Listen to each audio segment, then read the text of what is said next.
performance enhancers. They've been a part of sports all the way from Michael Phelps to Kipchoge. Eliud Kipchoge. Whoa! On his shoulder, 140.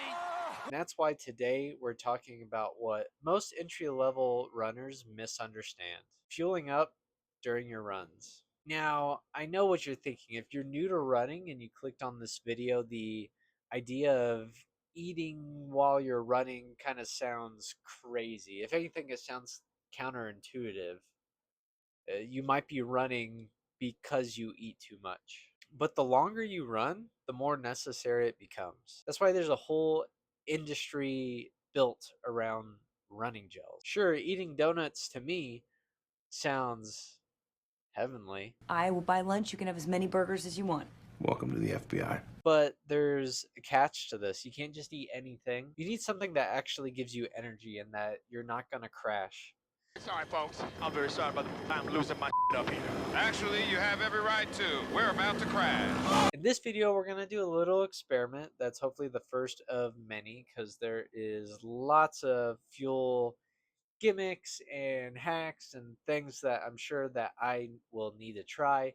But we are going to start with a 13 mile, a 15 mile, and a 18-mile run. Of the 15-mile run, we're going to try something a little unconventional out of the box that might be a hidden gem that people are missing out on. And then for the final 18-mile run, I'm just going to stick with my favorite. Oh yeah, one last thing. I'm going to take a little less of these than is recommended since I haven't really used them before. I want to start off easy and make sure that I don't overload my stomach. I don't feel so good. Without further ado, let's kick things off and get into the 13-mile run. All right, of course, we're starting off going up the hill. For this run, I felt pretty good. It was about 75 degrees on this run. Still running in my Brooks Rebel 7s on this run here today. Lots of people out. Felt pretty good. It was absolutely gorgeous out. Sun was blaring a little bit, and I also made the mistake of not wearing a hat on this run. So that's me.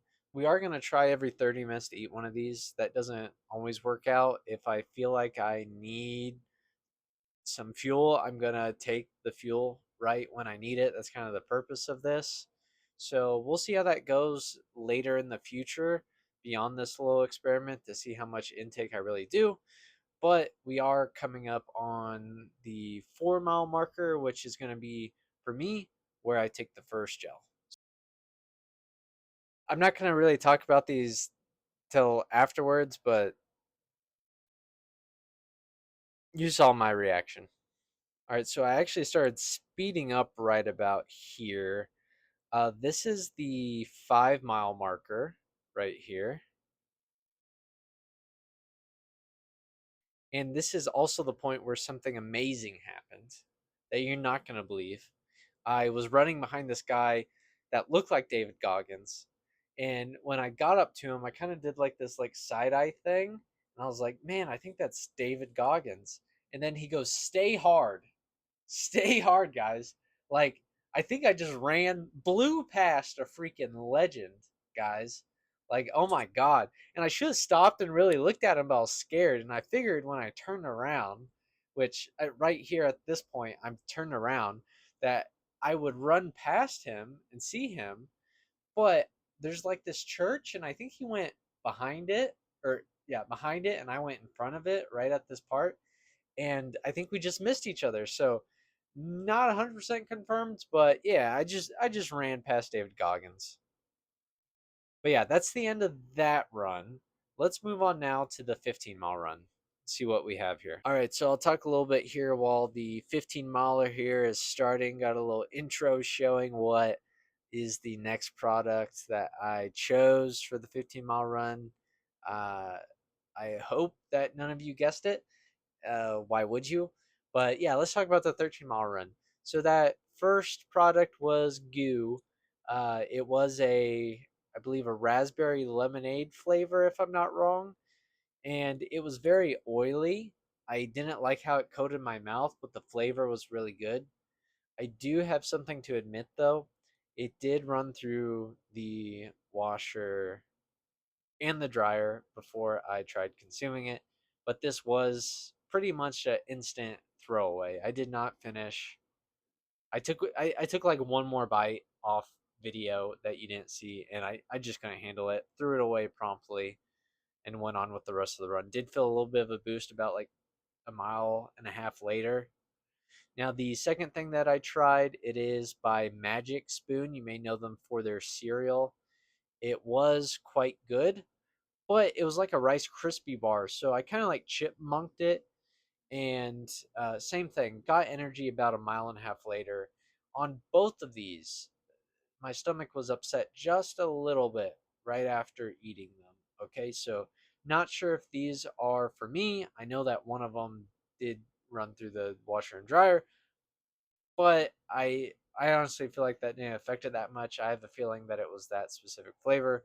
Otherwise, I don't think it would be so popular. So, gonna stay away from that flavor. You'll see. I'll give it another chance here. Now, let's talk about this 15 miler. It's about 80 degrees, so it is hotter. I think one thing that fueled me here was I kept thinking about running into David Goggins again, and it really was motivating running past him if that was him, especially since it was, I mean, it was 80 and I'm running 15 miles. So it definitely helped having those thoughts because I do not run with music at all. It's literally just me, myself, and I the whole time.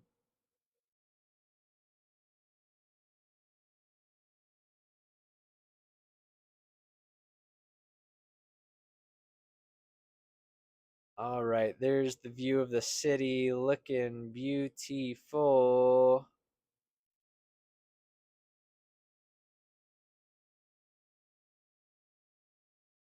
Gosh, it gets me every time. I mean, this video does not do its justice. Like I almost like that looks so far away.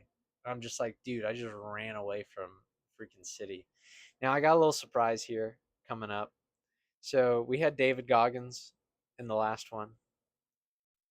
Ladies and gentlemen, I bring you another Dave. Say hi, Dave. All right, so that's actually the last of the footage that I have from that run. The reason is that uh, Dave stuck with me the rest of the run, guys. Like from mile 9 to 14, it was me and Dave. Like I'd never ran with somebody like that since cross country. It was awesome. He actually may have slowed me down a little bit, especially since we literally talked the whole time. I also didn't take the PB Fit the rest of the time either. And the reason I didn't take it, not out of embarrassment of sucking some brown stuff out of a Ziploc bag, but because right before that, so right before I met up with him, I was running behind a kid on a bike and his dad, and I had accidentally squeezed it all over my face. So I had peanut butter all over me, and I had literally just got done cleaning it up pretty much by the time Dave ran up on me. But thanks, Dave. If you're out there and you see this video, you definitely helped me on the run. Although the PB Fit helped and the power of Dave was flowing through my veins, right after we parted ways, I pretty much died and had a pretty slow 15th mile. But that's all right because I did decide that the PB Fit was the best thing. Even though I didn't take it the whole time, the PB Fit was great.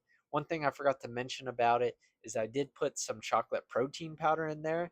So it's absolutely delicious. It gives me energy instantly and it sits well in my stomach. Once again, still trying to stick to like the 30-minute method, which is about every 4 miles for me, and taking it really whenever I felt like I needed it. I had only about 180 calories maybe of stuff with me. I also had my drink with me, which I have amino energy and creatine in. I bring it with me on all the long runs. It's absolutely great. I was searching for some Daves out there. I was going to take any Dave I could get. Could not find one. Luckily, I didn't need it because that PB Fit was carrying me home. Although the PB Fit gave me instant energy, I ate it all. So I definitely needed more of it. Needed at least another 100 calories. So I think 300 calories for me would have been perfect for this run. maybe even the 400 calories. I brought another goo, this time chocolate outrage, and it did not go through the washer or the dryer, guys. And it absolutely saved me. I took it in the last 4.5 miles, and oh my god, it was absolutely delicious. Delicious. It was my savior. That was the last of the 18-mile run, so let's go ahead and wrap things up. Bring it in, guys. Let's get intimate on this one. 13-mile run, we had the goo running gel, and we had the Magic Spoon Rice Krispie treat thing. So let's see how everything stacked up. In the 13-mile run, my pace ended up being 7:35. 15-mile run, my pace ended up being 7:40. Now, I would say that would have been faster, but me and Dave got Gavin. Then the 18-mile run, and you're not going to be able to guess this, I did a 7:22 pace. So without a doubt, right now, my best combo is doing the PB Fit with a goo gel to finish it off. Now, the goo gel, the one thing that I will say is that it was just absolutely too sweet. Think about your sweet tooth. I do. So I actually didn't even finish the one that I had, but I think that it's a great finisher, and I'm going to continue to use it. So right now my game plan is still to try some other things, probably some other goos. I do have a strawberry one, I believe, and then a birthday cake that I'm willing to try. I do have a feeling, though, from some other videos that I've watched, that the fruit flavored ones are all going to be the same thing. So I don't think I'm going to like this strawberry one, or it actually might be raspberry. No, it's triberry. It's triberry. I have a feeling that it's going to be bad too. Birthday cake, I have high hopes, but right now I just want to buy a big box of chocolate outrage. But yeah, that's my little experiment, guys. 7:22 on the 18-mile. It's absolutely crazy. But thanks for watching. Thanks for coming along on this journey with me. And I'll catch you on the next one. Subscribe and like. Later. This is where you gotta push past your limits.